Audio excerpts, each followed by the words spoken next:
I'm Alistair Dryborough. If you have tried value-based pricing, you may have crashed into this problem, or if you're thinking of trying it, you might be worried about it. So let me talk about the problem, explain why it happens, and tell you how you can act to stop it happening and get value-based pricing working properly for you and get paid what your services are truly worth. So what very often happens the first time is that we produce a wonderful proposal, huge amounts of value, brilliant insights, really inspired program of work. We present it to the client full of hope and expectation, and then it's, oh, it's like the temperature in the room has dropped 20 degrees. We'll get back to you, they say. And after that, it's like they've gone into witness protection, but you've still got unlimited access to their voicemail. So this is really annoying, and if it keeps happening, it becomes more than annoying. It actually becomes undermining, because you can begin to wonder, well, okay, I think my work is really valuable, but maybe it isn't if nobody else is seeing that. Now, let me reassure you, you're not making a mistake. The reason this happens is because you've only been given one of the three elements of the recipe for successful value-based pricing. And it's items 2 and 3 that can turn failure into success. So let me say what those 3 steps are. First step is the one we all know about. Make sure you understand and can talk really convincingly about the value that your work provides, and set a fee that's based on that, not the amount of time that you're going to spend delivering the result. So great, that's an essential first step, but it's not on its own enough. All you've done at step 1 is convince yourself. You obviously need to convince your client, and they see things in different ways. And to explain how they are looking at your fee, let me give you an example. A friend of mine was an executive coach, and he had an inquiry from a big law firm asking, would you be interested in coaching some of our senior partners? Oh, yes, of course he would. Okay, comes the question, what's your hourly rate? Now, this is the question that I hate, and I suspect you hate as well, because, you know, the value of what we do is not captured in the number of hours we put into it. But the problem is here, we've got lawyers whose entire professional lives are organised around the billable hour. So it would be easier probably to convert the Pope to Islam than it would be to get them to think in any other way. So we can't say, well, no, think about the value, think about how the extra productivity, the extra quality of life, the extra revenue, whatever that will arise from this coaching. You just can't talk about it that way, because they're so used to dealing in hours. So instead, I suggested, tell them this: my hourly rate for coaching is the same as the hourly rate of the lawyer I'm coaching. So reasonable, not even a trained litigator could argue against it. And so my friend is now doing coaching for £500 an hour, where a friend of his, who's just as good a coach, struggles to get beyond 200 because he's working with industrial companies where the executives don't have that hourly rate. So the principle here is a fundamental principle of pricing. Your fee is always being compared against something else.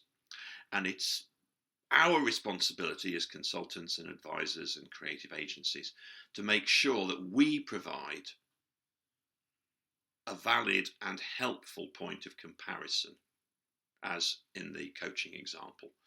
Not what other coaches are charging, but what the coachee is charging. And if we don't do that, then the client will either choose their own point of comparison, like what's the going rate in the market, or even worse, they might compare the cost of working with us with the cost of doing it themselves, which appears to be zero. So it's up to us to provide that point of comparison that needs to be valid and also helpful to us, and capture the full value of our work. So there's step 2, and we're making progress here because we've convinced ourselves in step 1, we've convinced the client in step 2, but what have we convinced them of? We've convinced them that if they had to, it would be worth paying this large fee. But do they have to? The next, and this is the final one, so don't worry, but the next issue we've got to get over is what I call the oxygen versus coffee problem. And I explain what that means. Question for you. What's more important to you, oxygen or coffee? Well, it's not a trick question, of course. Oxygen's more important. Okay, next question. How much do you spend on oxygen in a typical week compared with what you spend on coffee? Well, I would imagine you spend a lot more on coffee. Why is this? Why are you spending more money on something that you've just said is less important? Well, it's obvious. I can get oxygen anywhere I want for free, pretty much. Coffee, I need to pay for. So, how does this relate to our consulting or creative sale?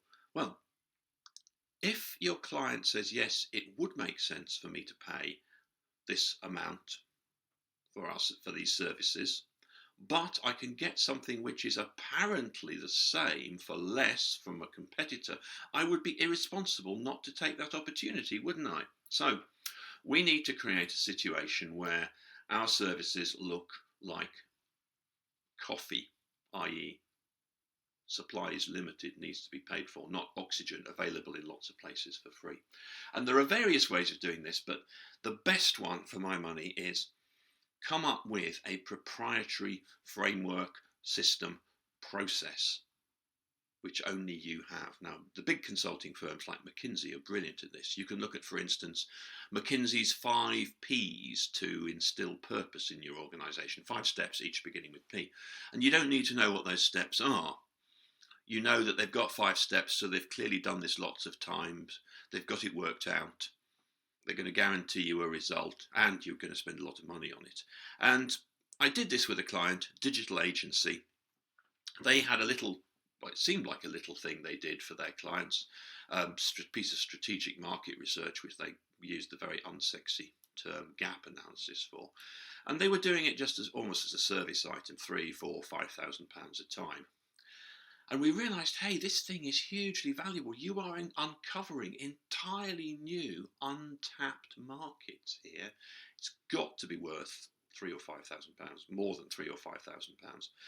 And in the end, we got it to £46,000, 10 times increase. And we did that by observing that, without realizing it, they were going through a process.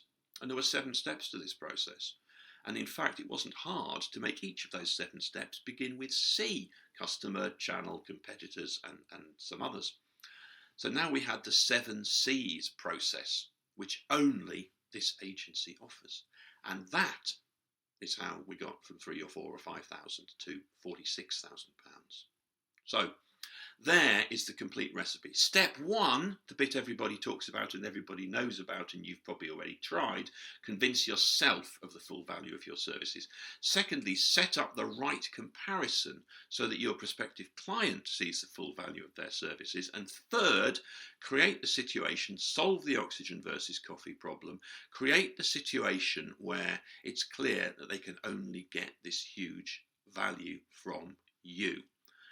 Those are the 3 steps which will make value-based pricing successful for you, enable you to raise your fees without risking the sale, and get you paid what your firm's services are truly worth.